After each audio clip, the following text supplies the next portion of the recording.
Okay, everybody, so welcome back to this session for CA Intermediate Financial Management.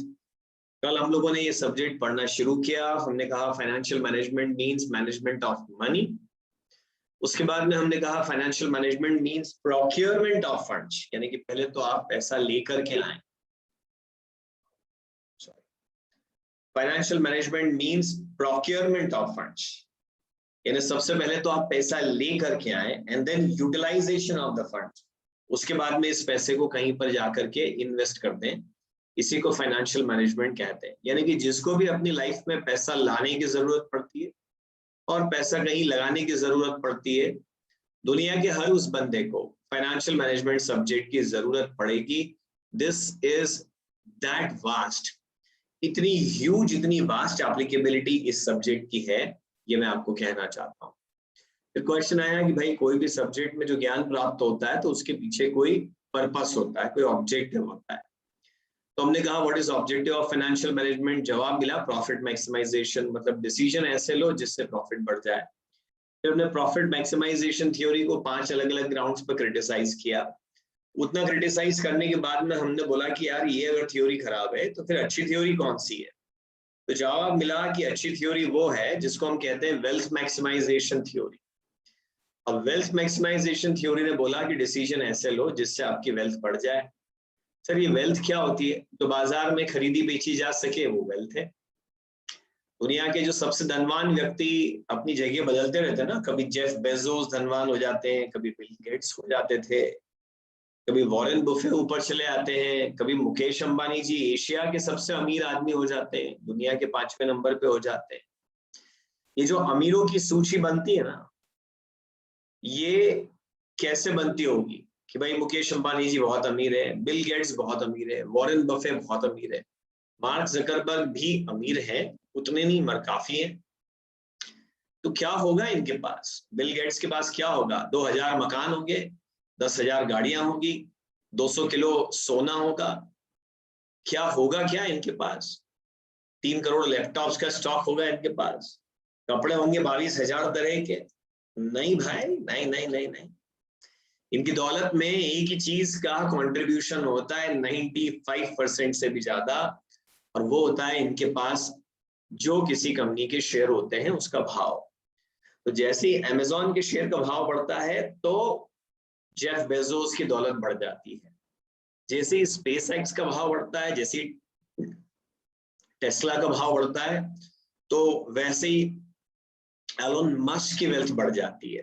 Microsoft corporation के share का भाव बढ़ता है तो बिल गेट्स ज्यादा अमीर हो जाते हैं। रिलायंस इंडस्ट्रीज लिमिटेड के शेयर का भाव बढ़ता है तो मुकेश अंबानी जी ज्यादा अमीर हो जाते हैं। तो अमीर को नापने का, वेल्थ को नापने का एक तरीका जो है वो है बाजार भाव, और वो भी मेनली शेयर का बाजार भाव।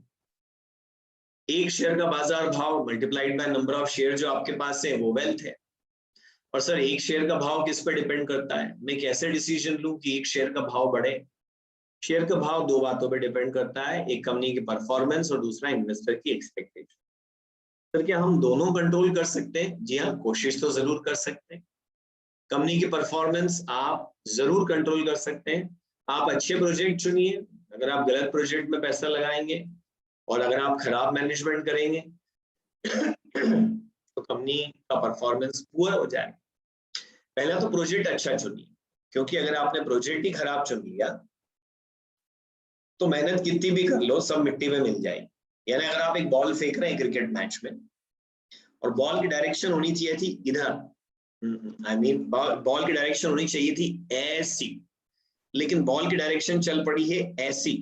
अब पावर कितनी भी लग गई हो ये वाइड हो जाएगी, बेकार हो जाएगी। पहले तो डायरेक्शन सही हो, यानी एफएम पूरा डिसीजन मेकिंग का सब्जेक्ट है। पहले तो आप सही बिजनेस चूज करें, फिर उसका बेहतरीन मैनेजमेंट करें। इससे आपकी कंपनी खूब पैसा कमाएगी तो परफॉर्मेंस अच्छी होगी, शेयर का भाव अपने आप बढ़ेगा। मजे की बात यह है कि शेयर का भाव आज बढ़ाने के लिए कमाई का आज होना जरूरी नहीं है। अगर आप लोगों को ये बात कन्विंस कर पाए कि भविष्य में मेरी कमाई बहुत अच्छी होगी तो आपके शेयर का भाव आज ही बहुत ज्यादा होगा। कि जितने स्टार्टअप वाले एंटरप्रेन्योर्स है ना बेटा, ये सब क्या करते हैं? ये अपना बिजनेस थोड़ा सा शुरू करते हैं और एक अमीर आदमी को यकीन दिलाते हैं कि भाई साहब ये बिजनेस दिन दोना रात चौगुना बढ़ेगा, लगा दो पैसे, बहुत शानदार घोड़ा है, क्या दौड़ेगा, रेस में अव्वल आएगा। अरे आज के भाव बढ़ाने के लिए, आज धनवान बनने के लिए आज पैसा कमाना ही जरूरी नहीं है। बड़ी मजे की बात, आप आज धनवान बन सकते हैं अगर आप लोगों को ये यकीन दिला दें कि आपका भविष्य अच्छा है। So when I say performance, actually I mean forecasted performance. और आपकी फोरकास्टिंग नहीं, जिसने पैसा लगाना है आपकी कंपनी में उसको लगना चाहिए कि वाकई इतना अच्छा काम आप भविष्य में करेंगे। डिवाइडेड बाय इन्वेस्टर की एक्सपेक्टेशन। इन्वेस्टर की एक्सपेक्टेशन 2-3 बातों पर डिपेंड करती है, उसमें से एक चीज है रिस्क।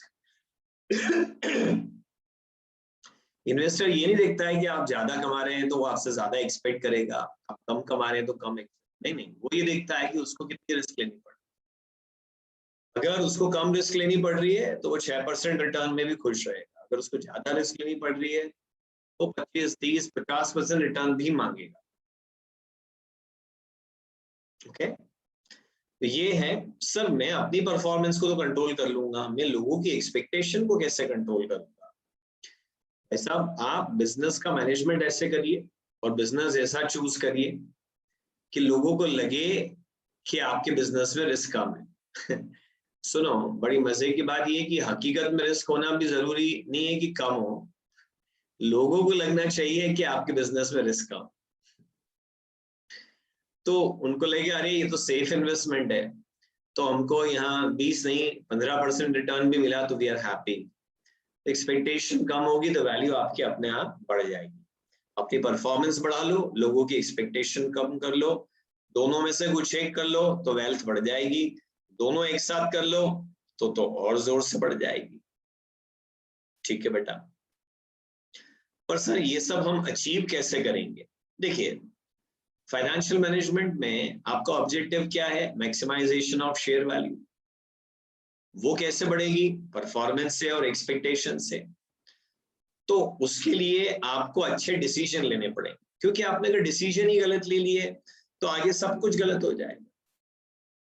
जैसे एक बार रतन टाटा साहब ने एक डिसीजन लिया, उन्होंने बोला हम नैनो बनाएंगे। अब ना उनका ये ड्रीम प्रोजेक्ट रहा, बहुत भले आदमी है, बहुत अच्छे आदमी है, लेकिन उनका ये डिसीजन ही गलत हो गया बेटा। टाटा साहब का क्या हुआ, ये वाला ना डिसीजन ही गलत हो गया।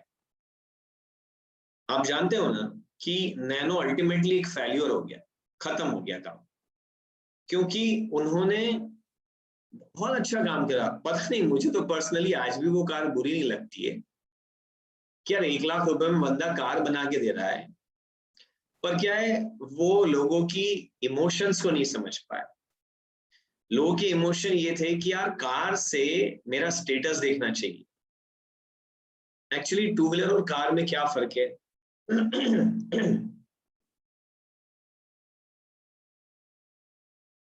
टू व्हीलर पे अगर आप ट्रेवल करेंगे तो बरसात में आप गीले हो जाएंगे, ठंड में आपको ठंडी हवा लगेगी, शायद आप बीमार हो जाएं, गर्मी में लू के थपड़े लगेंगे, आप बीमार हो जाए। अगर यही आप कार में बैठेंगे और सपोज एसी पोल्यूशन होगा तो आपके ऊपर मिट्टी पोल्यूशन, कोरोना वायरस सब जम जाएगा। लेकिन जो कार है उसकी यूटिलिटी क्या है? बारिश से बचाएगी, धूप से बचाएगी, ठंडी हवा से बचाएगी, गर्म हवा से बचाएगी, पोल्यूशन से बचाएगी, धूल मिट्टी से बचाएगी। वो सोच के उन्होंने कार बनाई, बट असल में लोग तो कुछ और ही सोच रहे थे। लोगों ने तो कार को स्टेटस की तरह ले लिया कि अगर मैं नैनो खरीदूंगा तो इतनी सस्ती कार है, मेरी तो इज्जत ही खराब हो जाएगी बाजार में।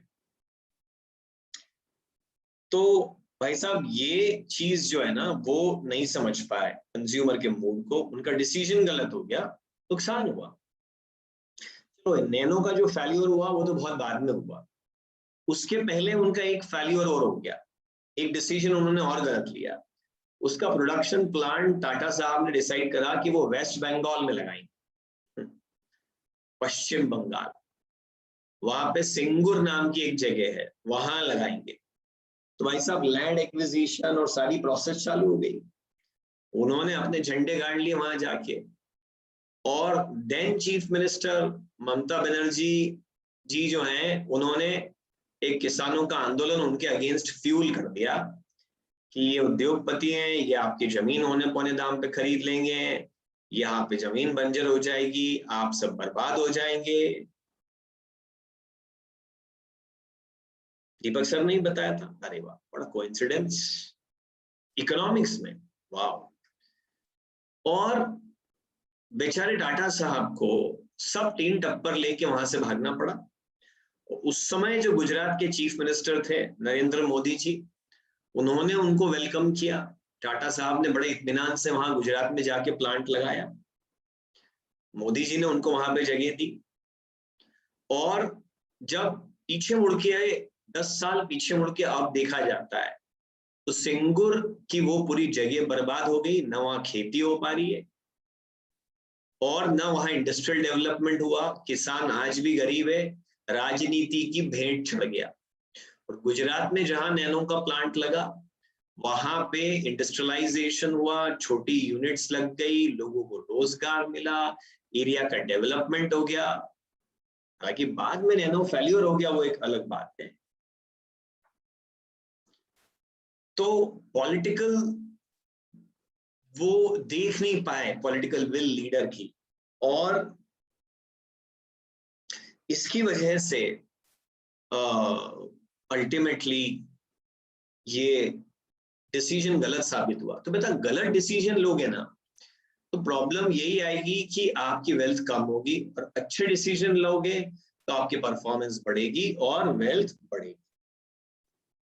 अब कुछ बच्चे पूछ रहे हैं मेरे से कि सर यार मेरे को समझ में ही नहीं आता, एक तो आपको देख के कि कभी तो आप मोदी जी की तारीफ करते हो, कभी आप मोदी जी के अगेंस्ट बोलते हो। यार एक बार डिसाइड कर लो यार कि आप मोदी के फेवर में खड़े हो कि आप मोदी के अगेंस्ट में खड़े हो।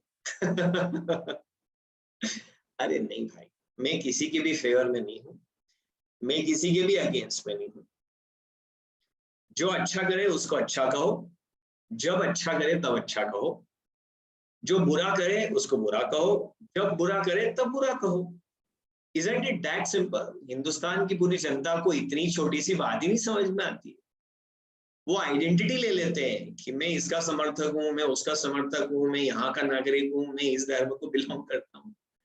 अरे भाई सबसे बड़ी बात है इंसानियत, सबसे बड़ी बात है डेवलपमेंट, सस्टेनेबल डेवलपमेंट। अच्छा को अच्छा और बुरे को बुरा कहना अगर कोई दुनिया सीख जाए तो बुरा अपने आप डिस्करेज होगा और अच्छा अपने आप इनकरेज होगा। और कोई भी एक इंसान परमानेंटली अच्छा और परमानेंटली बुरा नहीं होता है। हम सब हीरो भी हैं, हम सब विलेन भी हैं। तो अगर हम अपने एक दूसरे के विलेन की बुराई करते रहेंगे तो वो विलेन दबा हुआ रहेगा, हीरो की तारीफ करते रहेंगे तो हमारे सबके अंदर का हीरो ऊपर आता जाएगा। एनीवेज, तो फाइनेंसिंग डिसीजन अगर आपका गलत हो गया तो सब बर्बाद हो जाएगा, नेस्तो नाबूद हो जाएगा। अब जो आप डिसीजन देखो, ये फाइनेंशियल डिसीजन है बेटा, ध्यान देना, ये फाइनेंसिंग डिसीजन नहीं है। कैसे वेल्थ बढ़ती है? तो एक फाइनेंस मैनेजर को 3 इंपॉर्टेंट डिसीजंस लेने पड़ते हैं। एक होता है इन्वेस्टमेंट डिसीजन कि मैं कौन से बिजनेस में पैसा लगाऊं। दूसरा होता है फाइनेंसिंग डिसीजन कि मैं बिजनेस करने के लिए पैसा लाऊं कहां से। और तीसरा होता है डिविडेंड डिसीजन, यानी कि जब मैं पैसा लाया, उसको बिजनेस में लगाया, उससे पैसा कमाया, तो इससे अपने साम्राज्य को और बड़ा कर दूं इस पैसे से, या इस पैसे को डिविडेंड के फॉर्म में बांट दूं। 3 इंपॉर्टेंट डिसीजन एक फाइनेंस मैनेजर को लेने पड़ते हैं। अब जैसे इन्वेस्टमेंट डिसीजन की आप बात करिए, जिन कंपनियों ने, आप देखिए मुकेश अंबानी जी भी कितने अच्छे डिसीजन मेकर हैं कि उनको विरासत में मिली थी पेट्रोकेमिकल रिफाइनरी। उनको विरासत में क्या मिली थी? पेट्रोकेमिकल रिफाइनरी मिली थी। लेकिन समय के साथ साथ में उन्होंने टेलीकम्युनिकेशन में भी पैर रख दिया, रिटेल स्टोर में भी पैर रख दिया, और दुनिया भर के जितने बिजनेस हो सकते थे अच्छे से अच्छे, उन सब में भी कदम रख दिया। क्योंकि वो तो दोनों भाई सेपरेट हो गए थे और नॉन कॉम्पिट एग्रीमेंट था इसके चलते वो टेलीकम्युनिकेशन में जल्दी स्टेप इन नहीं कर पाए। लेकिन उन्होंने आज की तारीख में रिलायंस ग्रुप अपने आप को ऑयल कंपनी कहलवाना पसंद नहीं करता है। आज की तारीख में रिलायंस ग्रुप अपने आप को टेक्नोलॉजी कंपनी कहलाना पसंद करता है। सोचो अगर मुकेश अंबानी जी का ये विजन नहीं होता तो वो ऑयल रिफाइनरी पे ही अटके रह जाते। आज दुनिया भर की सारी इकोनॉमीज जो प्योरली ऑयल पे डिपेंडेंट है वो सब डूब रही है। वेनेजुएला को देख लो, एक टाइम पर रशिया डूबा, उसके बाद अभी वेनेजुएला को देख लो, इतनी खतरनाक बुरी गंदी हालत है क्योंकि वो सिर्फ ऑयल पे डिपेंडेंट थे। उनके लीडर्स ये विजन ही नहीं ले सके कि आगे के लिए करने के लिए अच्छा बिजनेस क्या है। दुबई इस बात को समझ गया, तो दुबई को आप देखो तो ऑयल के अलावा वो सारी जमाने की चीज कर रहे हैं। सारे सुपरलेटिव दुबई के पास है, वर्ल्ड्स टॉलेस्ट और वर्ल्ड्स लॉन्गेस्ट और वर्ल्ड्स बेस्ट, सारी चीजें। उन्होंने टूरिज्म को प्रमोट किया। इतनी कट्टरपंथी होते हुए भी दुबई के एक हिस्से में आप जाएंगे तो आपको ऐसा लगेगा कि वो यूरोप है ना। वहां कोई कपड़े पहनने पे कोई पाबंदी है कि आप कैसे कपड़े पहन रहे हैं, आप कैसे घूम रहे हैं, कुछ भी नहीं। दुबई में कोई प्रॉब्लम नहीं क्योंकि दे अंडरस्टैंड कि अकेले ऑयल के भरोसे जिंदगी भर जिंदा नहीं रहा जा सकता। उन्होंने अच्छे डिसीजन लिए और उन्होंने दूसरे बिजनेस करना शुरू किए। सऊदी अरब को ये बात बहुत सालों बाद अब समझ में आई है। अब वो लिबरल हुए हैं, अब वो फीमेल्स को थोड़ी सी लिबर्टी दे रहे हैं, अब वो दुनिया को इनवाइट कर रहे हैं कि आइए हमारे यहाँ पर बिजनेस करिए। तो यहाँ पर यही बात मुकेश भाई को देखिए आप, मुकेश अंबानी जी को, उन्होंने अपने आप को कितनी फटाफट से टेक्नोलॉजी कंपनी में कन्वर्ट कर लिया। अभी आप इसी बात को देखो, अब आप एलन मस्क को देखिए, वो और एक कदम आगे भाई, वो तो स्पेस और मार्स के अलावा कुछ सोचते ही नहीं और भविष्य उसी का ही है। आपको लीडर होने के साथ में विजनरी होना पड़ेगा कि भविष्य में क्या बिजनेस चलेगा। अभी फिर मोदी जी की बात कर लें, वो विजन नहीं रहा उनके पास कि पूरी दुनिया में दूसरी लहर आई तो हिंदुस्तान में कोरोना की दूसरी लहर क्यों नहीं आई, उसकी तैयारी क्यों ना करके रख ले। वो विजन वहां मार खा गया उनका। बाकी सब जगह वो बहुत अच्छे विजनरी हैं, लेकिन यहाँ पे वो टोटल फेल्योर हो गए, पूरी तरह से फ्लॉप हो गए। तो बेटा वेल्दी बनने के लिए विजनरी होना पड़ता है सबसे पहले। तो दूर देख पाओ, उसके हिसाब से आज एक डिसीजन ले लो। जितना दूर आप देख पाओगे उतना अच्छा डिसीजन आप आज ले पाओगे। अरे जब कार चलाते हो, टू व्हीलर चलाते हो, तो पीछे देख के थोड़े चलाते ना, लेफ्ट राइट देख के चलाते हो, सीधे सामने देख के कार चलाते हो ना। और आप अग्री करोगे कि नहीं मुझसे, आई डोंट नो, कि अगर सड़क दूर तक क्लियरली नजर आ रही है, दिन की चमकती हुई दोपहरी में 6 लेन रोड, इधर भी कोई आदमी नहीं, इधर कोई आदमी नहीं, और आपको आगे 1 किलोमीटर तक की सड़क दिखाई दे रही है clearly, can you move faster? क्या आप कार स्कूटर ज्यादा तेज चला पाएंगे?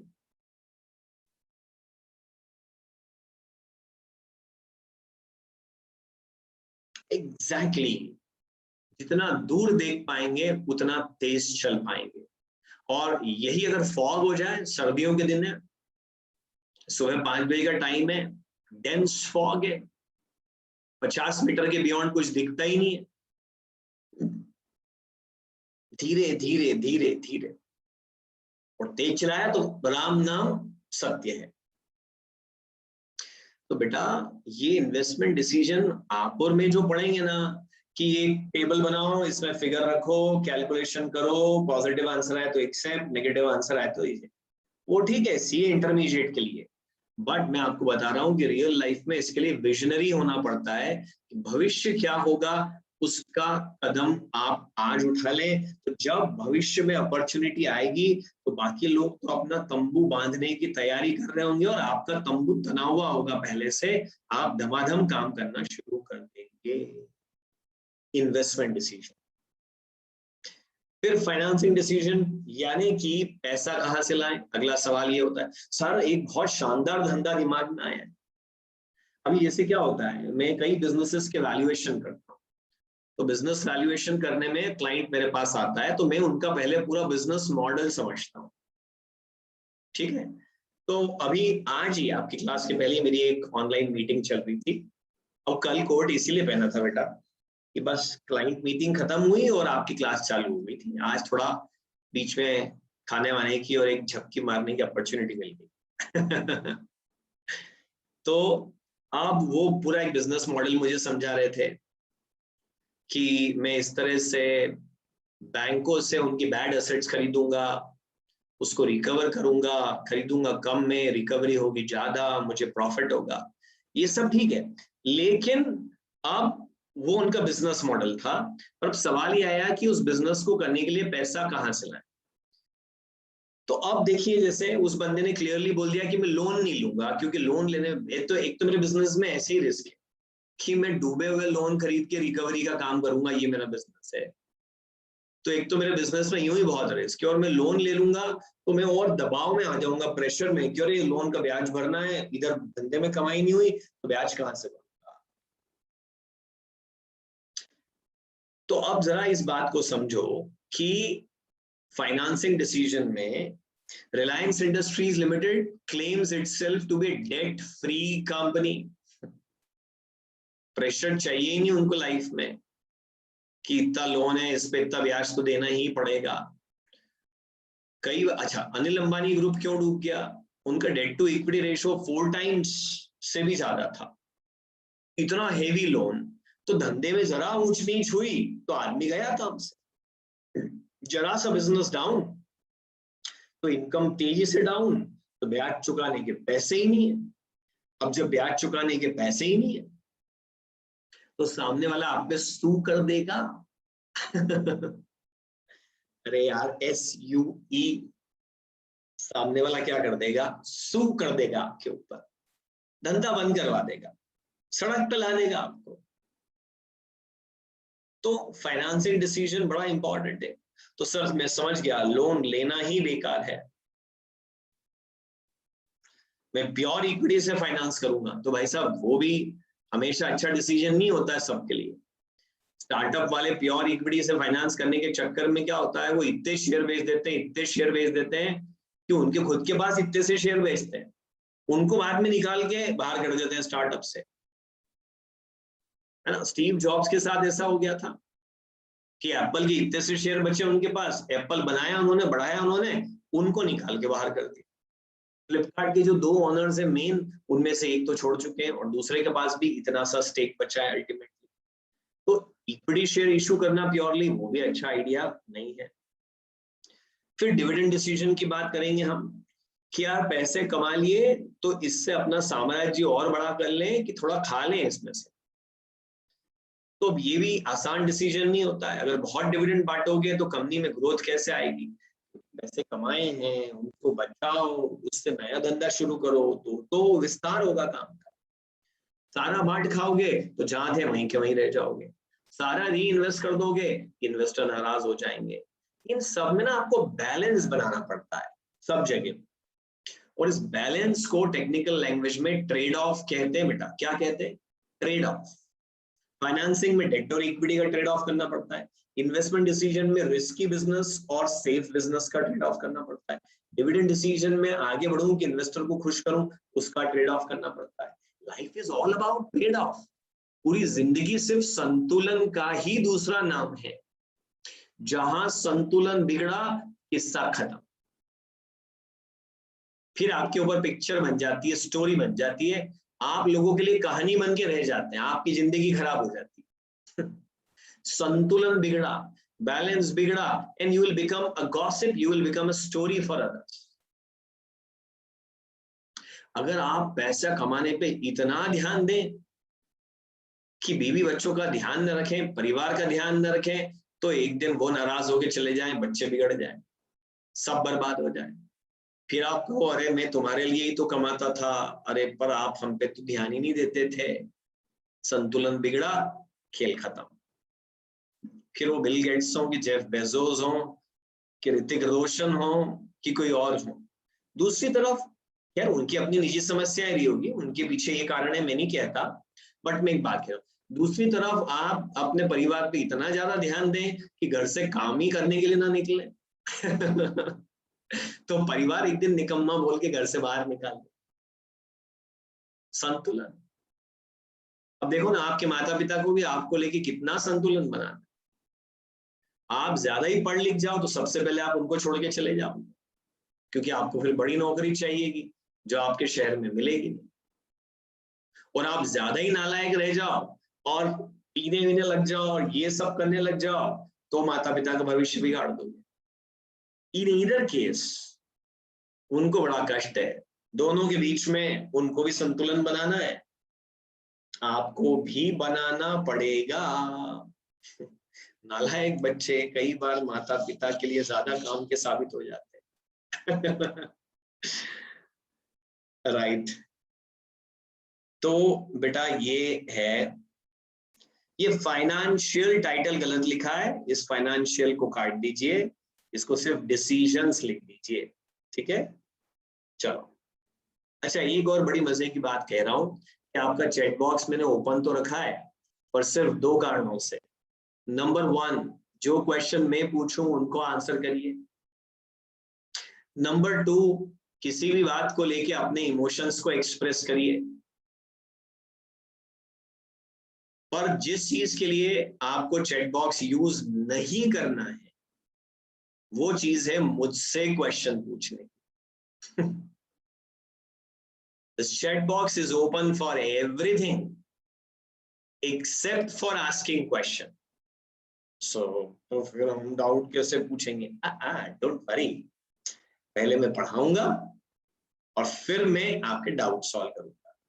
बीच बीच में डाउट सॉल्व करूंगा तो हर 1 सेकंड में एक डाउट पोस्ट हो रहा है यहाँ।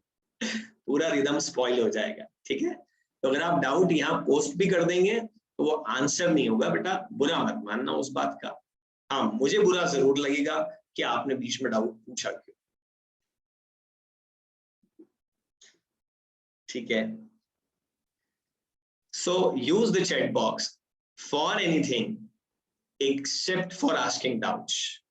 डाउट का टाइम आएगा, मैं उसके लिए आपको इंटीमेट करूंगा, इस रिकॉर्डिंग को बंद करूंगा और फिर सिर्फ आपके डाउट सॉल्व करूंगा। चार्ट नोट नहीं करना बेटा, नोट्स में छपा हुआ है। Agency problem and agency cost. यार क्या होता है, 2 तरह से आप अमीर बन सकते हैं। पहला तो आप खुद ही बिजनेस शुरू कर दें, और दूसरा अगर कोई बिजनेस कर रहा है तो उसके बिजनेस में पैसा लगा दें, तो वो अमीर होगा तो आप भी हो जाएंगे, वो गरीब होगा तो आप भी हो जाएंगे।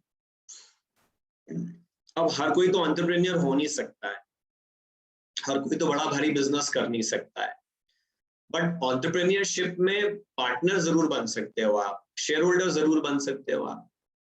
तो आप क्या करते हो, कंपनी का शेयर खरीद लेते हो। अगर मैंने मेरे पास है रिलायंस इंडस्ट्रीज लिमिटेड के शेयर, पता है ना आपको, मैंने आपको रिलायंस की ईजीएम की सैर करवाई थी, अगर आप याद कर पाओ तो, है ना।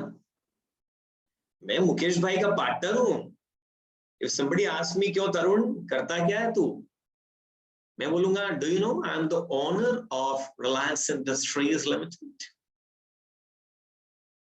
वो मुकेश, वो पार्टनर है अपना, भाई है,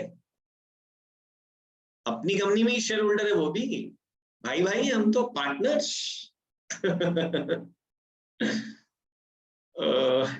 तो मैंने मुकेश भाई की कंपनी में पैसा लगा दिया और मैं अब निश्चिंत होकर आपको यहां पढ़ा रहा हूं। मेरे को इस बात से कोई फर्क ही नहीं है कि उनकी पेट्रोकेमिकल रिफाइनरी का क्या हो रहा है, जियो के टावर में से सिग्नल आ रहे हैं कि नहीं आ रहे। फेसबुक ने जो पैसा लगाया है तो जियो मार्ट अपना अच्छे से काम आगे करेगा कि नहीं करेगा, आई डोंट केयर। मैं इस बात की चिंता ही नहीं करता हूं, मैं तो बड़े मजे से कॉन्सेंट्रेट करके आपको बढ़ाता हूं, क्योंकि वो पूरा काम मैंने उनको दे दिया। तो यार सर, आपने भरोसा करके उनको पैसे दे दिए, वो आपके पैसे खा गए तो नहीं नहीं नहीं खाएंगे वो। उनके ऊपर मैंने एक इंटरनल ऑडिटर बिठा दिया है, मुकेश भाई पे मैंने एक इंटरनल ऑडिटर बिठा दिया, उनके ऊपर मैंने एक स्टैट्यूटरी ऑडिटर बिठा दिया, उनके ऊपर security and exchange board of India बिठा दिया, उनके ऊपर आरओसी बिठा दिया, रीजनल डायरेक्टर बिठा दिया, मिनिस्ट्री ऑफ कंपनी अफेयर्स बिठा दिया, सेंट्रल गवर्नमेंट बिठा दी उनके ऊपर। ओ सॉरी, ये गलत हो गया, लास्ट वाला, सेंट्रल गवर्नमेंट तो वही बनाते हैं, मैंने क्या बिठा दिया। सॉरी। तो मतलब ये सब मिलके इस बात को देख रहे इंडिपेंडेंट डायरेक्टर्स बैठे हैं उनके बोर्ड पर, वो निगरानी कर रहे हैं कि तरुण महाजन के पैसे डूब न जाए, कहीं मिसयूज ना हो जाए। अब डूबने होंगे तो डूब जाएंगे, बट कहीं मिसयूज ना हो जाए। इसको बोलते हैं बेटा एजेंसी प्रॉब्लम। एजेंसी मतलब पैसा किसी और को लगा है, काम कोई और कर रहा है। तो इसमें फिर ना कॉस्ट भी आती है, डायरेक्टर को सैलरी देनी पड़ती है, ऑडिटर को सैलरी देनी पड़ती है, पर ठीक है, चलता है ये सब।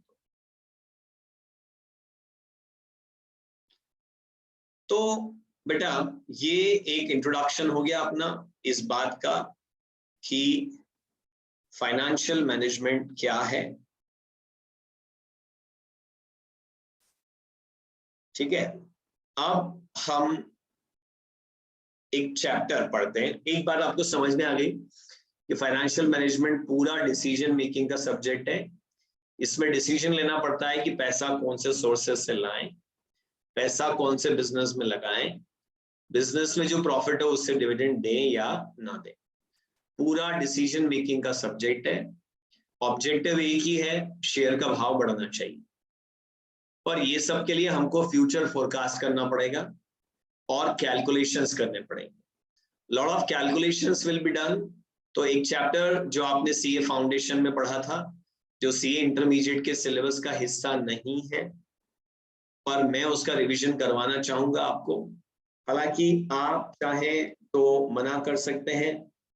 Revision of time value of money के लिए यस कर दीजिए, और आपको लगता है कि सर ये चैप्टर मेरे को पहले से आता है, इसको छोड़ो, आप तो अगले चैप्टर पे बढ़ जाओ, सीधे कैपिटल बजटिंग स्टार्ट करना है तो नो कह दो आप होल पर।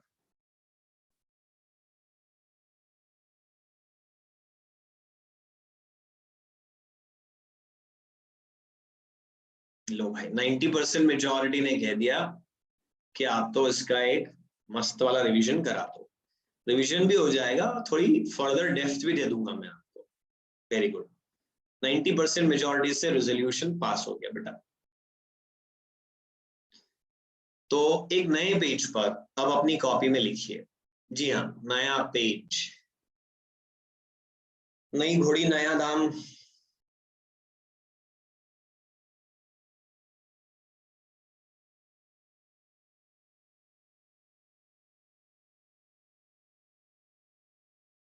नए पेज पर टाइटल लिखिए टाइम वैल्यू ऑफ मनी।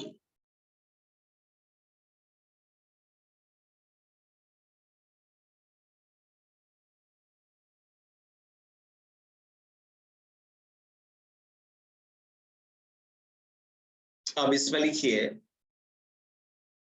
एक एक की इसकी क्या बोलना चाहिए, एक पंच लाइन, एक टैग लाइन है इसकी। A rupee today is more valuable। Screen पे ये लाइन फ्लैश करती हुई दिख रही होगी ना आपको, ये लिखनी है। A rupee today is more valuable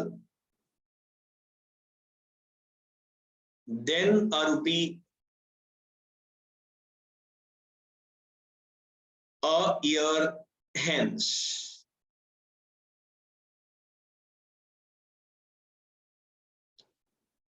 कहने का मतलब ये है हिंदी में कि आज के 1 रुपए की कीमत 1 साल बाद मिलने वाले 1 रुपए से ज्यादा है। अच्छा, ऐसा कैसे, बता दो, I tell you the reason.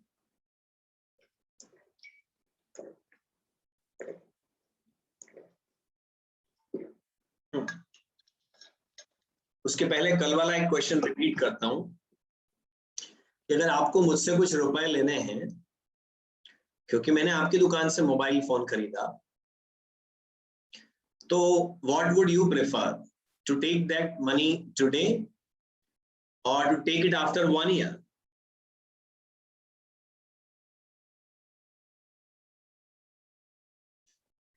For sure. पता है आज रुपए मिलने का फायदा क्या है? कि अगर वो 5,000 रुपए जो मैं आपको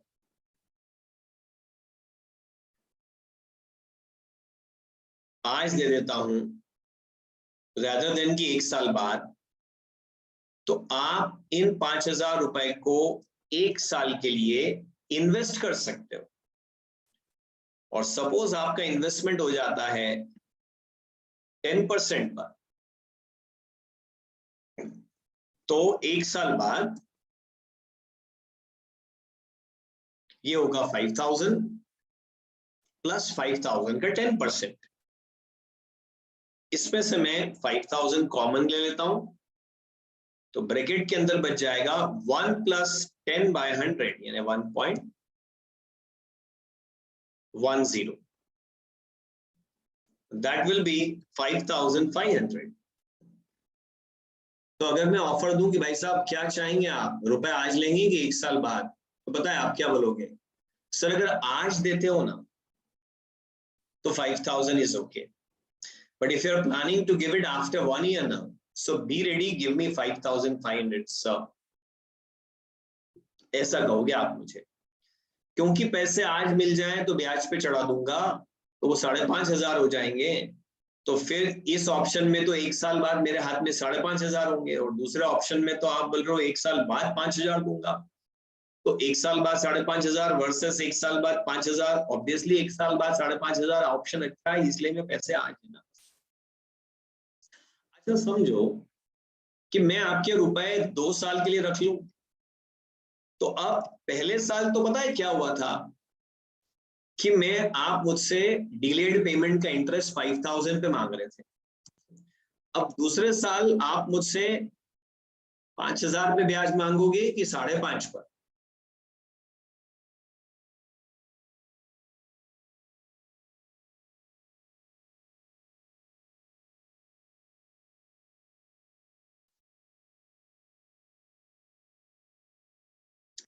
ऑब्वियसली 5,500 पर। 5,500 इसमें से मैं कॉमन ले लेता हूं, तो ये फिर से 1 प्लस 10/100 बच गया। 1 प्लस 10/100 मतलब 1.10,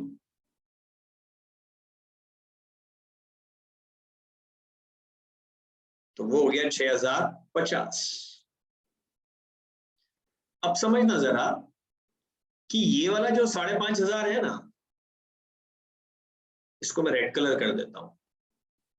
ये वाला जो 5,500 है ना, ये इटसेल्फ कैसे आया है? 5,000 इंटू 1.10 करके आया है।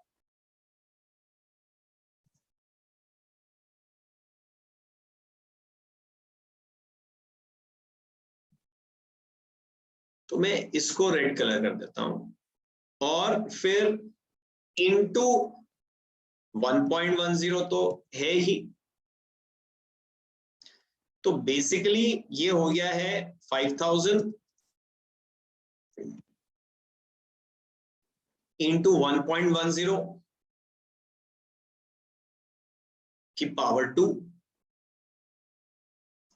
तो आज के 5,000 रुपए फ्यूचर में 6,050 बन जाएंगे। This is future value. ऐसे बनता है बेटा कंपाउंड इंटरेस्ट का फॉर्मूला। ये फॉर्मूला पता है किसका है? कंपाउंड इंटरेस्ट का है।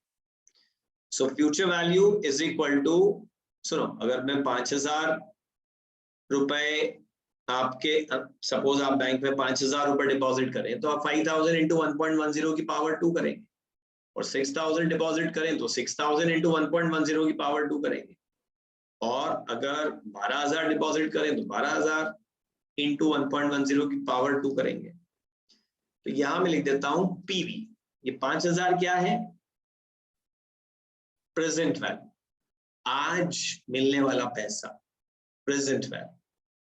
और 10% की जगह अगर रेट 15% हो तो ये 1.15 हो जाएगा, और 5% हो तो 1.05 हो जाएगा, और 50% हो तो 1.50 हो जाएगा, और अगर R% हो तो 1 प्लस R हो जाएगा।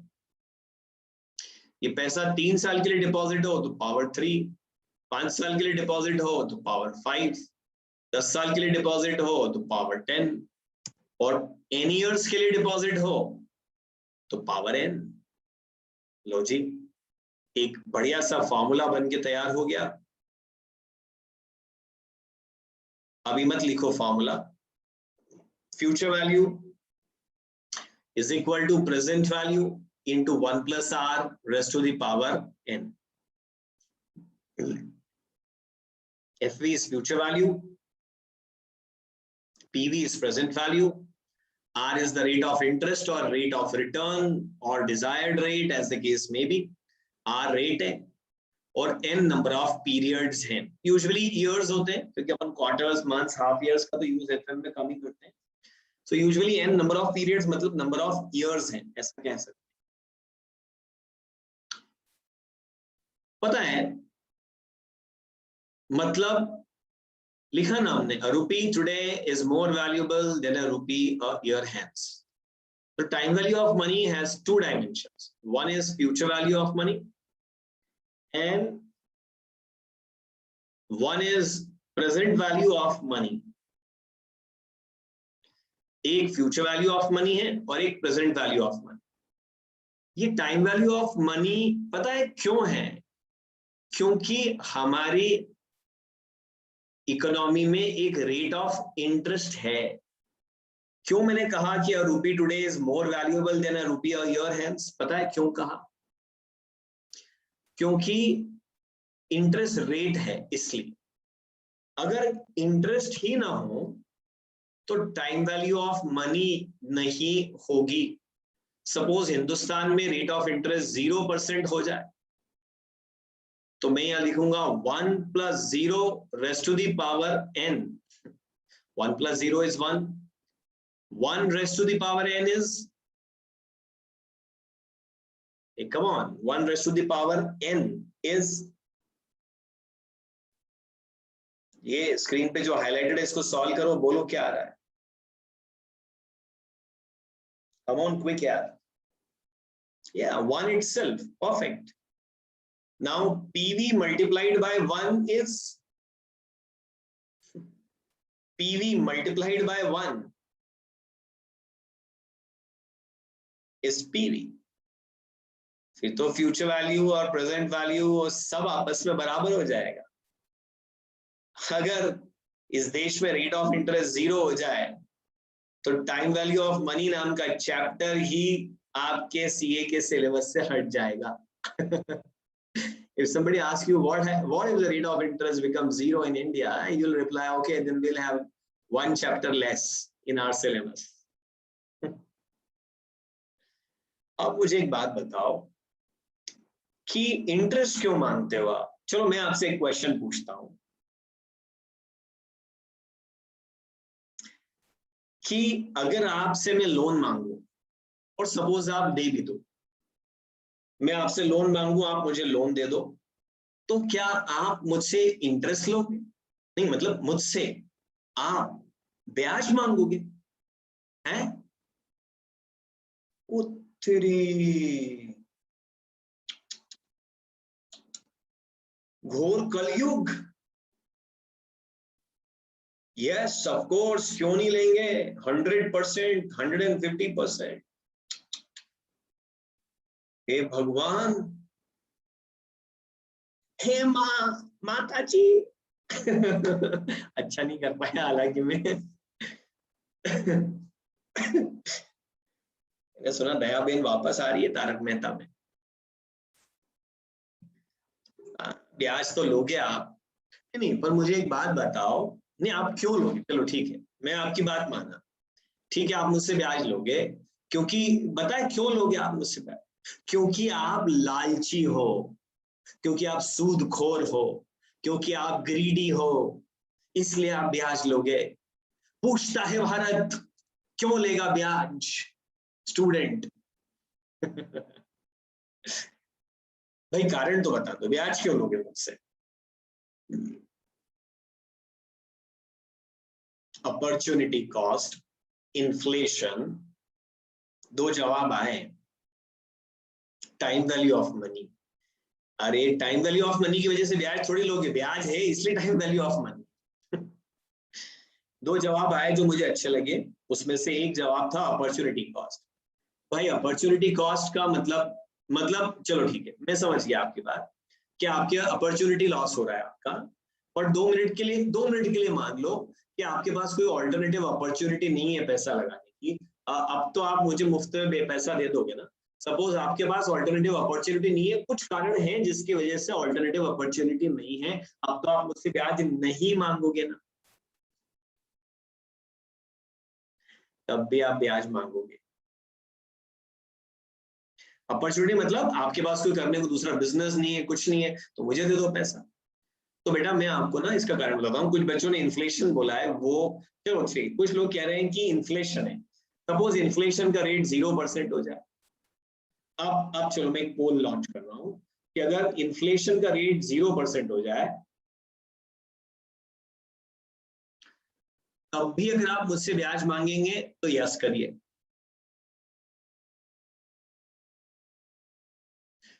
आपने कहा इन्फ्लेशन है इसलिए हम आपसे ब्याज लेंगे, मैंने कहा चलो इन्फ्लेशन का रेट 0 हो जाए, तब भी अगर आप मुझसे ब्याज मांगेंगे तो यस करिए इस पोल पर। लो 90% लोगों ने कह दिया कि हम तो तब भी आपसे ब्याज मांगेंगे। मैंने कहा था ना तुम लालची लोग हो।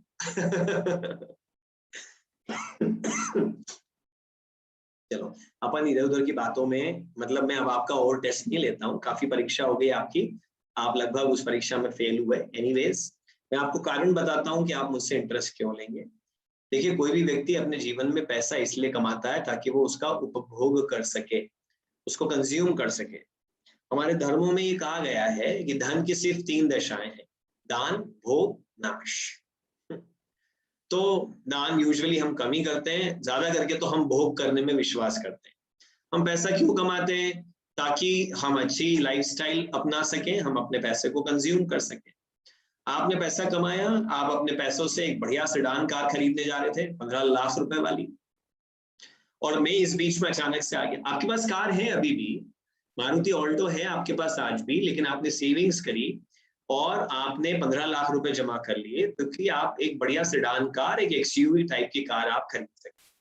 आप कार खरीदने के लिए घर से बाहर जा ही रहे थे कि मैं अपना खाली झोला लेकर के आपके पास आ गया। मैंने बोला 1 minute, excuse me madam, ma'am, sir, please सुनिए, मुझे पैसों की जरूरत है, कार आप अगले साल खरीद सकते हैं और मेरा बिजनेस इंतजार नहीं कर पा रहा है। Can you please give me your money to be use for 1 year, I will refund it to you. अब जैसे ही मैं आपसे आपके पैसे ले लेता हूं, तो आपने मेरे खातिर एक सेक्रीफाइस किया।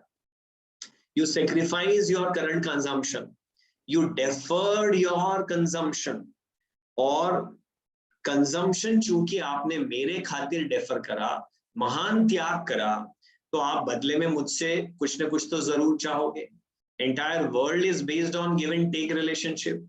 हे भगवान पास करा दे, प्रसाद चढ़ाऊंगा। भगवान तक से आप गिव एंड टेक कर लेते हो, तो फिर पूरी दुनिया में कहीं गिव गिव और टेक टेक तो होता ही नहीं है, गिव एंड टेक ही होता है। आप मेरी खातिर त्याग करोगे तो बदले में मुझसे कंपनसेशन मांगोगे। आपने कहा सर आपको 3% पर एनम मुझे देना पड़ेगा इस बलिदान, इस त्याग के बदले। अब बेटा बड़ी मजे की बात ये कि ये 3% होगा कि 6% होगा कि 1% होगा, ये डिमांड एंड सप्लाई की फोर्सेस पे डिपेंड करेगा।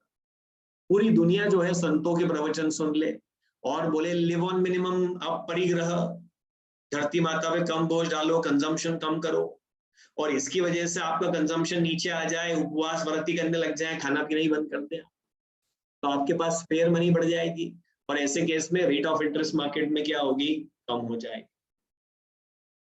Right. On the other hand मेरे जैसे मांगने वाले लोग अगर बढ़ जाएं तो इंटरेस्ट रेट बढ़ जाएगी। मटीरियलिस्टिक लोग बढ़ जाएं कि कल कोरोना में मर जाएंगे, क्या भरोसा है, आज ही खाओ पियो मजे करो ऐश करो, तो सप्लाई कम हो जाएगी फंड की और उसकी रेट बढ़ जाएगी। तो आप ब्याज क्यों मानते हैं? The reason behind it is compensation for deferment of consumption. दूसरा कारण होता है इन्फ्लेशन, कि जब आपको आपके पैसे वापस करूंगा 15 लाख रुपए, तब आप कार खरीदने जाएंगे तो कार तब तक 3% महंगी हो जाएगी। तो 3% तो आपने अपने त्याग के बदले मांगे, 3% अब आप महंगाई के मारे मांग रहे हो कि सर महंगाई डायन खाए जाता है, हम क्या करें, महंगाई हमें खा गई, आप हमें उसका भी नहीं ना कंपनसेशन देंगे सर। तो 3 + 3 6% आप मुझसे मांगे। अगर आप स्टेट बैंक ऑफ इंडिया में एफडी करने भी जाओगे ना तो भी आपको 6% ब्याज चाहिए, 6% इंटरेस्ट तब भी आपको चाहिए। एसबीआई में एफडी करो, गवर्नमेंट ऑफ इंडिया का बॉन्ड खरीद लो, किसी को भी पैसे दे दो, 6% से कम पे मांगे तो झापड़ मार दो उसको। नहीं मुझे नहीं दूसरों को। अब एक और मजे की बात, चलो अब मेरा सवाल आपसे, क्या आप मुझे 6% इंटरेस्ट पे लोन देंगे? से यस और नो। आज के हालात में आपसे पूछ रहा हूं यार, बहुत लालची टाइप के लोग निकले यार तुम तो यार, अभी भी नो कर रहे हो यार। 10% कह रहा है कोई,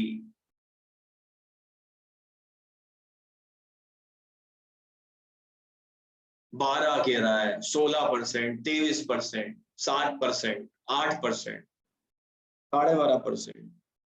क्यों भाई यार, मैं तुम बैंक में भी तो 6% पे एफडी करते हो, मैंने क्या बिगाड़ा तुम्हारा?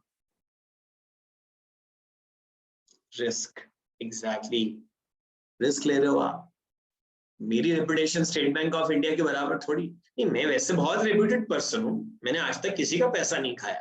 लोग मेरे बहुत पैसे खा गए, बहुत लोग मेरे बहुत पैसे खा गए, मैंने आज तक किसी का पैसा नहीं खाया, कसम से, आपकी कसम। लेकिन लेकिन क्या है कि मेरी रेपुटेशन फिर भी गवर्नमेंट ऑफ इंडिया के बराबर, एसबीआई के बराबर नहीं है। तो आप मुझे पैसा देंगे तो रिस्क बेयर करेंगे, और उस रिस्क के लिए आप 6% रिस्क प्रीमियम मांगेंगे। तो 6 और 6 12% पे मुझे आज की तारीख में आसानी से बाजार से लोन मिल सकता है। आप भी मुझे 12% ब्याज पे पैसा देंगे। इन 3 कारणों से होती है रेट ऑफ इंटरेस्ट। तीन कारणों से क्या होती है रेट ऑफ इंटरेस्ट, और रेट ऑफ इंटरेस्ट की वजह से होती है टाइम वैल्यू ऑफ मनी। और टाइम वैल्यू ऑफ मनी के होते हैं 2 डायमेंशन, एक फ्यूचर वैल्यू ऑफ मनी और एक present value of money. Compensation कुछ भी नहीं लिखना है, नोट्स में छपा है। Compensation for deferment of consumption 3%, inflation 3%, risk premium 6%। ये 336 इलस्ट्रेटिव है बेटा, ये कुछ भी हो सकता है, ये कुछ भी हो सकता है। जैसे गवर्नमेंट बॉन्ड में लगाओगे तो रिस्क प्रीमियम 0% हो जाए, ये गवर्नमेंट बॉन्ड में लगाया 0%। सर हम तो यूरोपियन इकोनॉमी में बैठे हैं, वहां यूरोपियन इकोनॉमी में डिफ्लेशन चल रहा है 2% का इन्फ्लेशन की जगह पे, और compensation for deferment of consumption तो लोगों को 1% ही चाहिए। सर मैं एक यूरोपियन हूं, मैं जर्मन हूं, मैं फ्रेंच हूं, हम लोग 1% पे भी खुश हो जाते हैं। हमारे यहाँ इन्फ्लेशन -2% है, हमारी रिस्क प्रीमियम 0% है।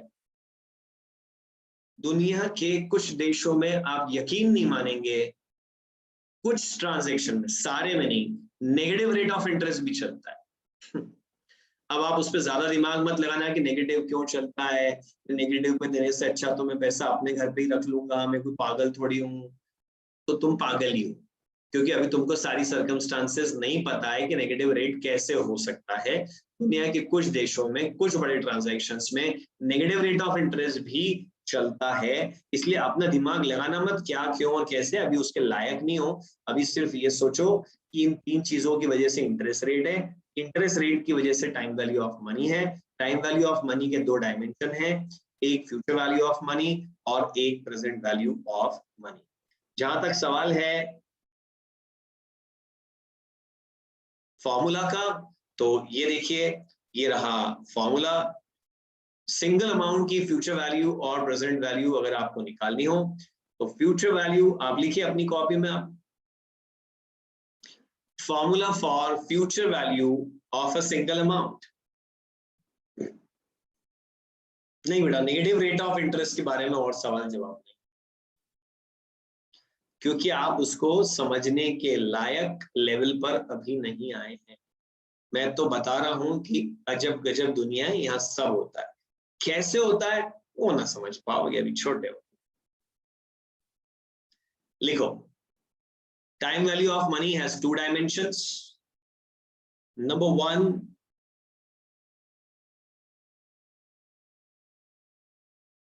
ओ सर सिंगल अमाउंट का क्या मतलब होता है? हाँ बेटा वो बता देता हूं। एक होता है सिंगल अमाउंट और एक होता है सीरीज ऑफ अमाउंट्स। बैंक में आप एफडी करने जाते हो तो एक बार पैसा जमा करते हो बस, फुल स्टॉप। लेकिन जब आप बैंक से हाउसिंग लोन लेते हो तो एक बार रीपेमेंट नहीं करते हो, हर महीने जा जाके रीपेमेंट करते हो। ईएमआई, इक्वेटेड मंथली इंस्टॉलमेंट, वो सीरीज ऑफ अमाउंट हो जाता है। तो फिलहाल आप लिखें time value of money has two dimensions. Number one, future value. Future value of single amount का formula है future value is equal to present value into 1 plus r raised to the power n. In fact मैंने आपको ये formula अभी derive करके भी दिखाया। This is nothing but formula for compound interest. Simple interest का formula हमको जरूरत ही नहीं पड़ेगी। Present value, इसी formula को अब जब मैं rearrange करता हूँ तो बन जाता है PV is equal to FV divided by 1 plus R raised to the power n. PV is equal to FV divided by 1 plus R raised to the power n.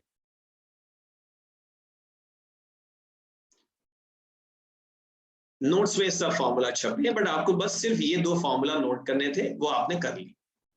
अब नोट करना बंद कर दीजिए। एक छोटी सी बात जरा समझिए कि अगर मैं 1 रुपए की फ्यूचर वैल्यू निकालूं, किसकी फ्यूचर वैल्यू? 1 रुपए की, तो यहां पीवी की जगह पर मैं कितना लिख दूंगा? 1 रुपया।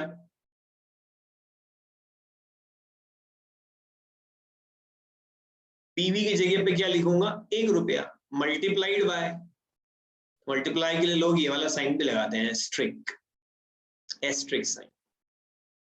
अब मैं 1 plus r raise to the power 1 को 1 से मल्टीप्लाई करूं या ना करूं, डजंट मेक अ डिफरेंस। तो ये फॉर्मूला ऐसा हो जाएगा।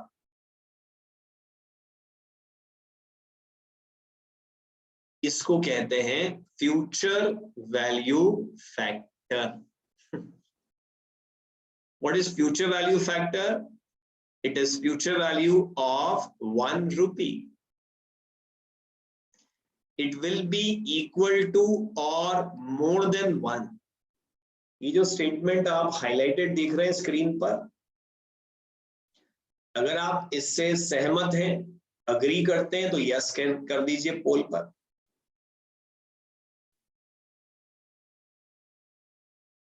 डिसएग्री हैं तो नो कर दीजिए।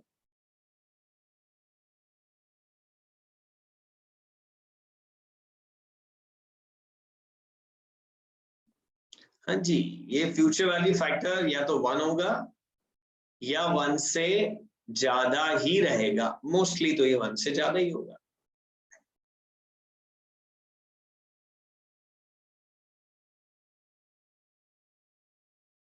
This is also known as compounding factor. मतलब कहने का मतलब क्या है कि जो 1 plus r raise to the power n है ना, ये हमेशा 1 से ज्यादा होगा। जब ये 1 से ज्यादा होगा और जब हम इसको पीवी में मल्टीप्लाई करेंगे तो अमाउंट बड़ा हो जाएगा ना। Suppose this is 1.8, suppose this is 2.6, so PV multiplied by 2.6 will be a bigger figure. 1 lakh रुपए multiplied by 2.6 is equal to 2,60,000। इसको पता है कंपाउंडिंग फैक्टर क्यों बोलते हैं? क्योंकि ये जब भी अमाउंट में मल्टीप्लाई होता है तो अमाउंट बड़ा हो जाता है, कंपाउंड हो जाता है। कंपाउंड होना मतलब बड़ा होना।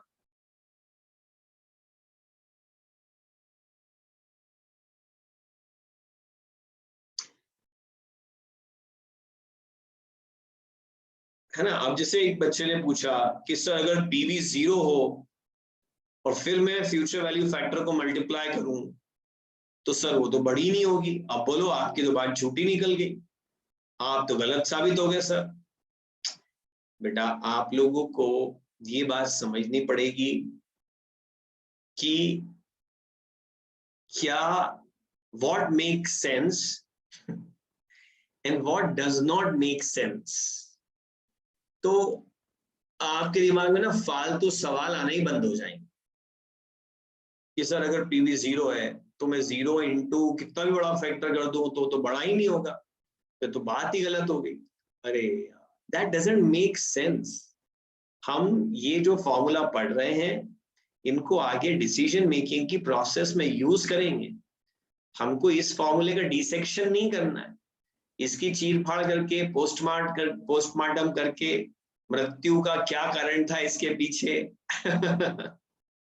वो नहीं बताना है बेटा। थोड़ा सा अब मैं आप लोगों से एक रिक्वेस्ट करूंगा कि ऐसे सवाल अपने दिमाग में लाइए विच मेक सेंस। फालतू तो 1000 सवाल बन सकते हैं फिर। चलो अब यही बात प्रेजेंट वैल्यू फैक्टर में भी लगेगी। अगर मैं 1 रुपए की प्रेजेंट वैल्यू निकालूं तो फॉर्मूला कुछ ऐसा हो जाएगा 1/1 + r raised to the power n, and this is named as present value factor. What is present value factor? It is present value of 1 rupee. It will always be equal to either 1 or less than 1. बोलो तो क्या कहते हो आप? Do you agree कि ये less than 1 होगा factor?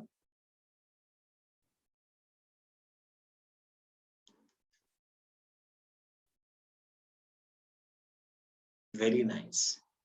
और इसीलिए सुनो, मैं इस फॉर्मूला का और एक तरह से लिख के बताता हूं।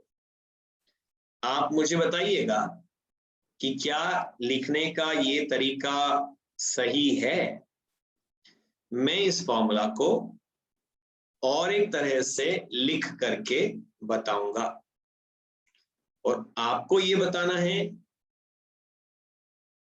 कि क्या ये फॉर्मूला सही है। सही है तो लिखो सही, SAHI सही। गलत है तो लिखो GALAT।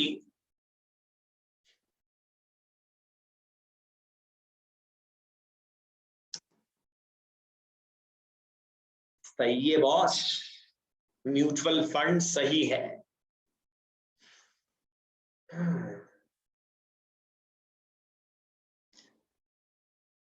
सही है, बिल्कुल सही है। आप भी सही हैं कि ये सही है अब ये हमेशा ना ठहरा 1 से छोटा, तो इसको जिसमें मल्टीप्लाई करोगे ना वो छोटा हो जाएगा। ये छोटे लोगों की यही दिक्कत है, इनकी सोच छोटी होना। वो जो काम करें जिसके साथ रहे सब छोटा कर दें।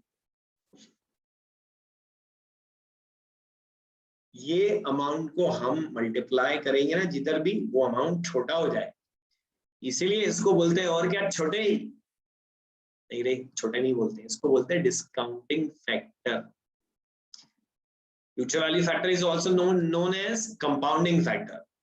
Present value factor is also known as discounting factor. अगर ये इंदौरी आदमी फॉर्मूला बनाता तो उसको बोलता और बड़े, और इसको कहता और छोटे। Compounding factor and discounting factor. Formula एक ही है। ये 4 फॉर्मूला जो आपको यहाँ नजर आ रहे हैं ना, असल में ये 4 फॉर्मूला है ही नहीं। फ्यूचर वैल्यू और प्रेजेंट वैल्यू का तो फॉर्मूला ही सेम है। FV is equal to PV into 1 + r raised to the power n। उसी को पलट के लिख दिया तो बन गया PV is equal to FV upon 1 + r raised to the power n। और ये वाला फॉर्मूला भी पहले फॉर्मूला से ही बना है और ये वाला फॉर्मूला भी पहले फॉर्मूला से ही बना है। मतलब ये देखने को 4 फॉर्मूला दिख रहे हैं आपको, पर असल में फॉर्मूला सिर्फ एक है, ये पीला वाला।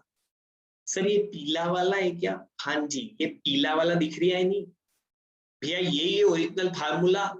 बाकी सारे फार्मूला तो इसकी कॉपी कर करके बने हैं, ठीक है ना। इस एक फॉर्मूला में 4 इनपुट है, एक फ्यूचर वैल्यू, एक प्रेजेंट वैल्यू, एक रेट ऑफ इंटरेस्ट और एक नंबर ऑफ इयर्स। इन 4 में से कोई भी 3 आपको दे दे तो चौथा as a balancing figure calculate हो सकता है। 4 में से 3 दे दे तो फिर चौथा एज ए बैलेंसिंग फिगर आसानी से कैलकुलेट हो सकता है। बस वही चौथा कर देते हैं अपन। आओ चौथा करें।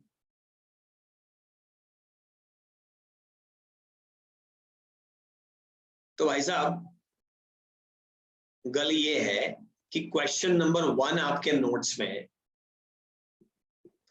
कहता है find out future value of ₹10,000 at the rate of 15% per year after 4 years. सुनिए, क्लास में पढ़ते वक्त तो नोट्स की जरूरत नहीं क्योंकि क्वेश्चन स्क्रीन पे ही दिखेगा। होमवर्क करने के लिए नोट्स आपके पास फिजिकल कॉपी है। जिनके पास फिजिकल कॉपी नहीं है वो FM/TM मोबाइल एप्लीकेशन के ऊपर, एंड्रॉइड ऐप के ऊपर नोट्स डले हुए हैं।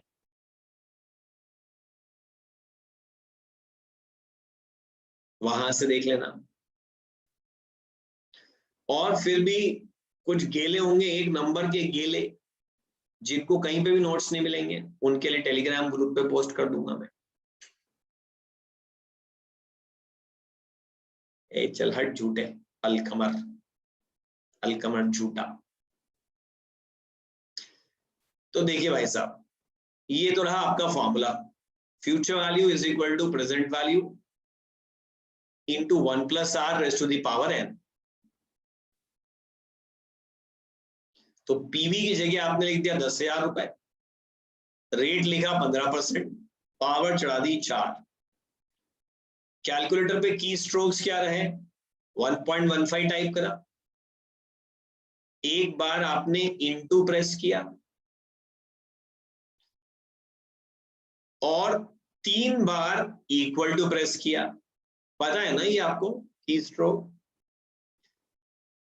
सुनिए, 1.15 इंटू के बाद जैसे ही आप इक्वल टू प्रेस करते हैं ना, तो पहला इक्वल टू प्रेस करने पे पावर 2 हो जाती है, दूसरा इक्वल टू प्रेस करने पे 3 और तीसरा इक्वल टू प्रेस करने पे पावर कितनी हो जाएगी, 4।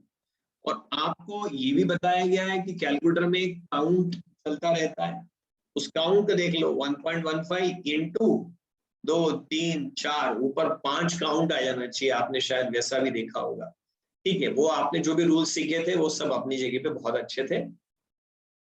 ये आ गया 1.749, फिर इसको कर दिया मल्टीप्लाइड बाय 10,000 इक्वल टू 17490। ये देखिए कैलकुलेटर की स्ट्रोक्स आपके कन्वीनियंस के लिए मैंने यहां पर लिख दी। ठीक है, अब जरा एक बात समझें कि 15% 4 बार यानी 60%, तो 10,000 पे 60% जोड़ लूं तो 16,000 होना चाहिए। ये 17,490 कैसे हो गया यार? 15% 4 बार तो 60%, 60% तो 16,000 होना चाहिए। ये 17,490 कैसे हो गया भाई जी? कैसे हुआ ये भाई जी?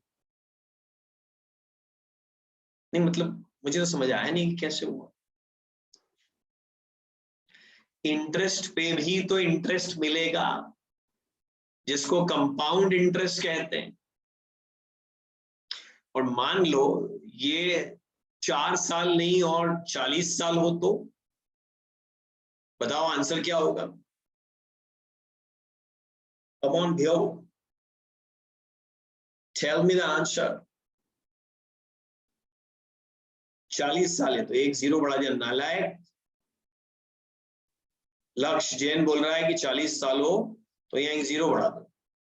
अरे यार भैया हो यार, ऐसा मत करो यार। 26,78,635, 26,78,635।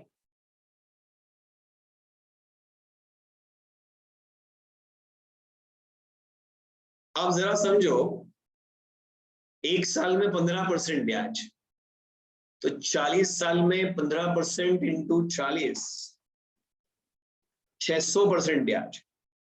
तो 10,000 पे 600% ब्याज मतलब हो गया 60,000। तो 10,000 का प्रिंसिपल और 60,000 का इंटरेस्ट। अगर सिंपल इंटरेस्ट होता ना तो ये 70,000 रुपए हो जाते। अगर सिंपल इंटरेस्ट होता तो 10,000 70,000 हो जाते। कैसे वो मत पूछो बात। लेकिन ये 70,000 नहीं, ये 26 लाख रुपए हो गए। This is called the power of compounding. ब्याज पे ब्याज की ये ताकत है बेटा। पता है मॉरल ऑफ द स्टोरी क्या होता है? क्या उम्र है आपकी अभी? कितने साल की उम्र है? 17, 18 और 19, 3 तरह की चीजें यहाँ पोस्ट हुई है। तो मैं एवरेज 18 साल मान लेता हूं। कितना ही आप गड़बड़ कर लो, अगले 4 साल में तो आप चार्टर्ड अकाउंटेंट बन ही जाओगे मैक्सिमम। तो 22 साल की उम्र में आप चार्टर्ड अकाउंटेंट बन जाओगे, शानदार से एक नौकरी लग जाएगी, 1 लाख रुपए महीना हाथ में आना शुरू हो जाएगा। पहली सैलरी पापा को दे दोगे, एक और सैलरी किसी दोस्त रिश्तेदार को दे दोगे, फिर आप जोर से खर्च करोगे, फिर आप बोलोगे यार अब कितना खर्च करूं, क्यों ना थोड़ी सेविंग कर लूं। जितनी अर्ली एज में आप सेविंग करके उसको इन्वेस्ट करना मंथली बेसिस पे स्टार्ट कर देंगे, उतनी तेजी से आप अमीर बन जाएंगे बेटा। पता बड़ा 22 की उम्र में आपने सेविंग करना चालू करी तो 40 की उम्र में तो आप करोड़पति बन गए। जोर का पैसा आ जाएगा आपके पास। हाँ जी, that's the power of compounding. क्या भैया ये कैलकुलेटर तो बहुत चला लेते हो आप, बट इंपॉर्टेंट है यहां से कुछ सीख के जाना। और आज मैं आपको एक चीज सिखा के भेज रहा हूं, पैसा कमाओ तो सेविंग शुरू कर देना और इन्वेस्ट कर देना।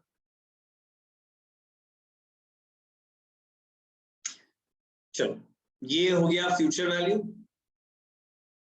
अब हम एक क्वेश्चन प्रेजेंट वैल्यू का कर लेते हैं।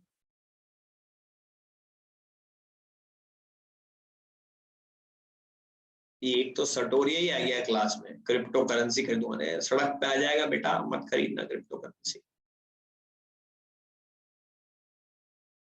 चलो तो अभी हम बात करते हैं क्वेश्चन नंबर 2 की। Calculate present value of ₹11,000 which is receivable after 4 years if the rate of interest is 14% per annum.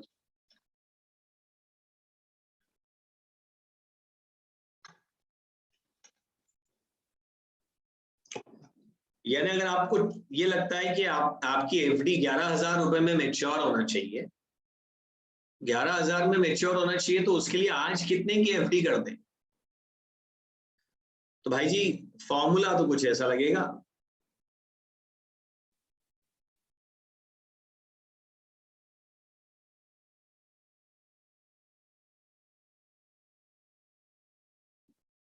एक मिनट यार जरा,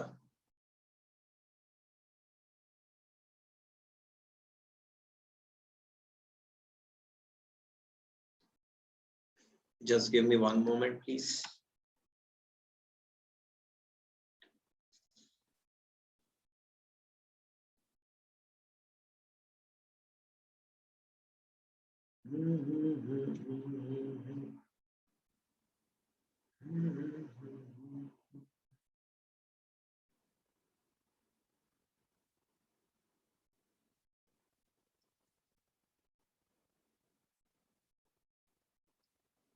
हाँ तो क्या करा आपने, देखो हम जरा समझें। आपने ये फॉर्मूला लगा लिया, this one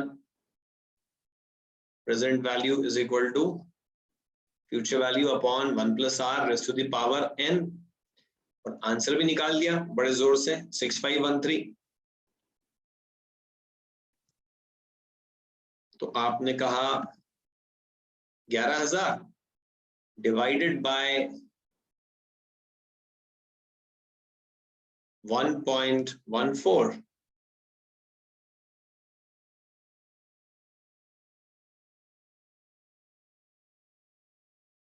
rays to the power 4। बस जी सॉल्व करा तो 6513 आ गया। कैलकुलेटर की स्ट्रोक्स जो आपके रहे वो कैसे रहे? सबसे पहले आपने 11,000 टाइप किया, उसके बाद में उसको आपने क्या करा, डिवाइड कर दिया, डिवाइड बाय 1.14। एक बार इक्वल टू प्रेस करा, दूसरी बार करा, तीसरी बार करा, चौथी बार करा। पावर 4 करने के लिए प्रेजेंट वैल्यू के फॉर्मूला में, देखो फ्यूचर वैल्यू के फॉर्मूला में पावर 4 करने के लिए 3 बार इक्वल टू प्रेस करते हैं, और प्रेजेंट वैल्यू के फॉर्मूला में पावर 4 करने के लिए 4 बार इक्वल टू प्रेस करते हैं। तो आंसर आ गया सीधे 6/3। अच्छा, हाँ और बहुत तरीके हो सकते हैं बेटा, this is not the only way to solve this, एक से ज्यादा तरीकों से आप इसको सॉल्व कर सकते हैं। बल्कि मैं तो ये कहता हूं कि मेरे सिखाए हुए शॉर्टकट क्यों, आप क्यों नहीं अपने खुद के शॉर्टकट्स बना लेते, ऐसा भी तो हो सकता है।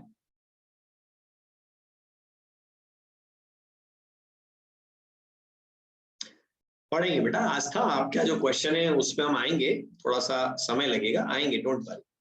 चलो मैं आज आपको एक चीज सिखाता हूं। आपने कभी केवाईसी सुना है? केवाईसी क्या होता है?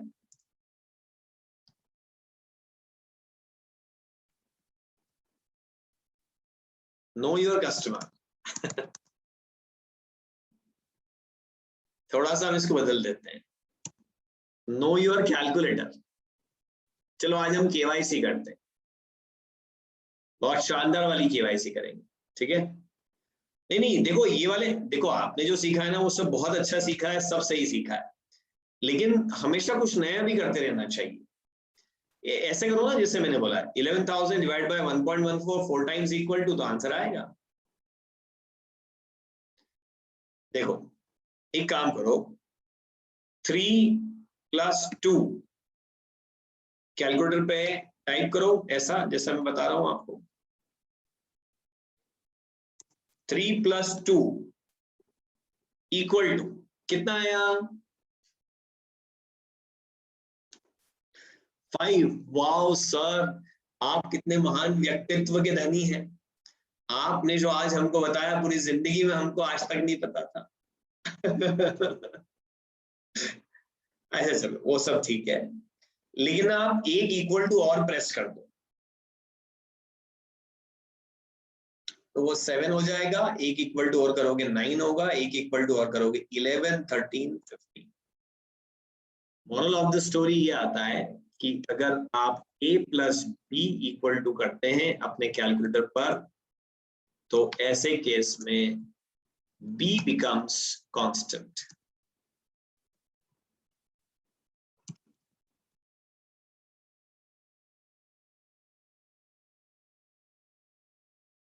ठीक है, चलो अब आप एक काम करो, आप 100 - 2 इक्वल टू कर लो, करो 100 - 2 इक्वल टू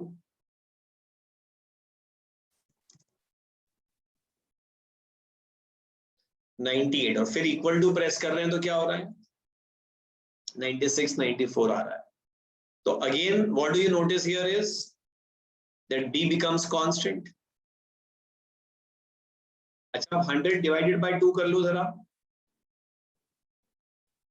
और बताओ 2 बार इक्वल टू प्रेस करने पे दोनों बार क्या क्या आता है? 50 25 12.5 यही आता है ना? तो बड़ी मजे की बात क्या है यहाँ पे भी, b becomes constant। चलो अब मैं बोल रहा हूँ वो करना, जल्दबाजी बिल्कुल मत करना। 2 × 10 जो मैं बोल रहा हूँ वो करो, 2 × 10 तो 20 हो गया, और एक इक्वल टू प्रेस करा तो 40 हो गया, और एक इक्वल टू प्रेस करा तो 80 हो गया।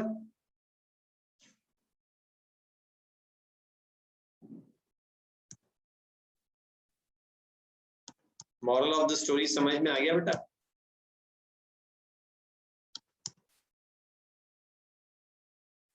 ये छोटी सी चीज है, इसको तरह तरह से अप्लाई करके आप कई तरह के शॉर्टकट बना सकते हैं।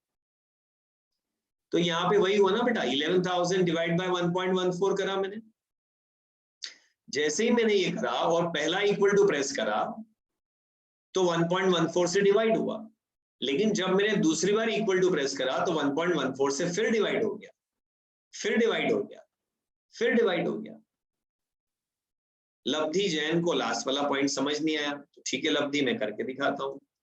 2 × 10 अगर आप करेंगे लब्धि तो वो आएगा 20, और फिर इक्वल टू प्रेस करेंगे तो हो जाएगा 40, फिर इक्वल टू प्रेस करेंगे तो हो जाएगा 80, फिर इक्वल टू प्रेस करेंगे तो 160। करके देखो। सर ऐसा क्यों हो रहा है? कैलकुलेटर की चिप डिजाइन ही इस तरह की है। ये जो अंदर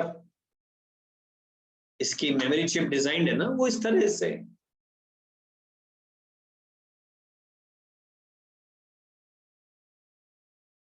तो आप जरा समझो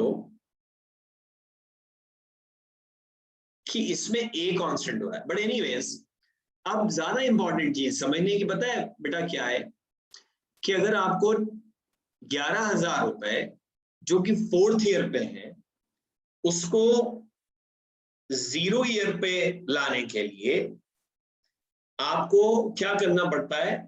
जैसे ही, चलो मेरे साथ करो सब लोग, टाइप करो 11,000 डिवाइडेड बाय 1.14 सिर्फ एक बार इक्वल, बताओ कितना है? 9649। तो अगर जो 4th ईयर का 11,000 है उसको 3rd ईयर पे मैं उतार लाऊं तो वो 9649 हो जाएगा। एक साल नीचे आया है क्योंकि एक ही इक्वल टू प्रेस किया, और एक इक्वल टू प्रेस करूं, अरे अमाउंट इंपॉर्टेंट नहीं है, वो है क्या वो समझो, कि 4 से उतर के 3 पे आ गया और फिर 3 से उतर के 2 पे आ गया, और एक इक्वल टू प्रेस करो तो फर्स्ट ईयर पे आ गया, हो गया 7424, और एक इक्वल टू प्रेस करो तो ये 0 ईयर पे आ गया और हो गया 6512। समझे आप? तो आप एक काम करना, क्वेश्चन तो एज सच कुछ खास है नहीं मेरे पास आज आपको देने के लिए, कल दूंगा मैं आपको होमवर्क, आज तो बस इतना ही काफी है। दूसरे सब्जेक्ट पढ़ लीजिए आज आप, फिर कल के बाद से थोड़ा थोड़ा होमवर्क स्टार्ट होगा। Alright, see you tomorrow, thank you, bye bye.